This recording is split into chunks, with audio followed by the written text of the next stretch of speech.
What does it take to give a good performance? What does it take to own a crowd? Like, just kind of give us your feedback on that. Before we go on stage, I mean, it's a whole lot of stuff in the background. First of all, you got to get your wardrobe right. And so we're always, wanting to look good, looking good, and having a stage presence, and making sure that you're coordinated, and that you're fresh, you're smelling good. I mean, before I did this interview, I sprayed some perfume on myself. My husband said, "Why are you spraying perfume on you?" I was like, "Oh, I just feel like I need some perfume. I'm about to do this interview." But when you're going on stage, you have to look good. I mean, and you carry yourself that way even before you're getting on stage. And we have prayer before we go on stage. We at sound check, we're practicing, we have rehearsals.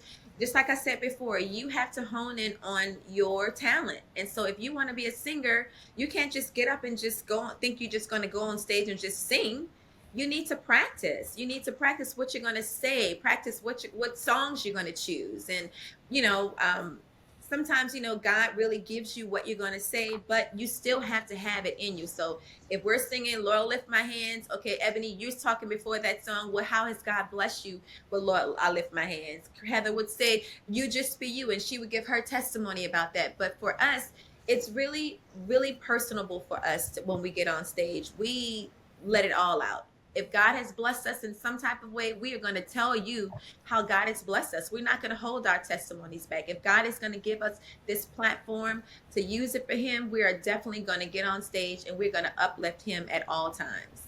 And so if that means telling our testimonies, telling, personal stuff that has happened in our lives, we tell that because we don't know who's in the audience. We don't know if somebody's going through the same thing that we're going through. So God blesses us and uses us, and he speaks to us while we're on stage. And, just to tell our testimony and to help others who are out there.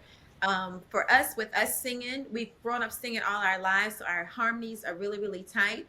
And sometimes we don't get to practice until we get to sound check, because like I said, we live in all different cities. But when we're in our cars, we're going over our music and we're singing. And so when we get together, we're like, ready to sing because we have practiced at home. But because we have been singing for so many years and so many hours of singing and traveling and all those different things in rehearsals, we can just come together and it's just like we have been singing for months and months and months at a time. But when you're on stage, I mean, you're yourself. You have to be yourself, because when you're trying to be somebody else, it's not good. You can't. I don't know how to be anybody else or myself. So me, I'm on stage. I talk about education. I talk about all the things that are happening in my life, with my family, with school, all those different types of things. And you just have to make sure that when you're doing it, you're doing it prayerfully, and you are letting God use you when you're on stage. What I love about what you said about that, because I asked you about stage, but what I loved is that 90% of your answer was about the preparation. 90% was about the prayer right before, about taking care of how you look and how you feel, taking, the practicing that's involved. And I think a lot of people just want to get up there and go.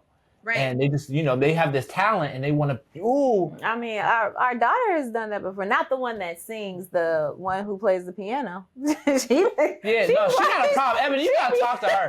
Like, our oldest, she's on the piano. And granted, I'm actually impressed that she does this, but she gets on the piano and she doesn't have patience. Like, she just gets on there, she'll play a song and she just goes, with her little fingers really fast. But she's playing through the songs really fast when she's supposed to go, for the pace of the song. Right. But she just wants to get through it, or she just wants to, I don't know what it is. I mean, I think it's just part of like being the first child syndrome a little bit as well. But it's all about like, she's like, oh, I'm really good at the piano, so I don't need to like. And she ain't even that good. Oh, don't say that. No, that's what I mean. I like her confidence. And I mean, he's right. She's still learning learning the piano, right? But because she's gotten so far so quickly, like a lot, and people are like, "Oh, you're so good! Oh my gosh, you've only been playing for 2 years and you're already doing this." It's boosted her confidence, but it's boosted it too much, because then she doesn't the aspect that you're talking about, the practicing. Right.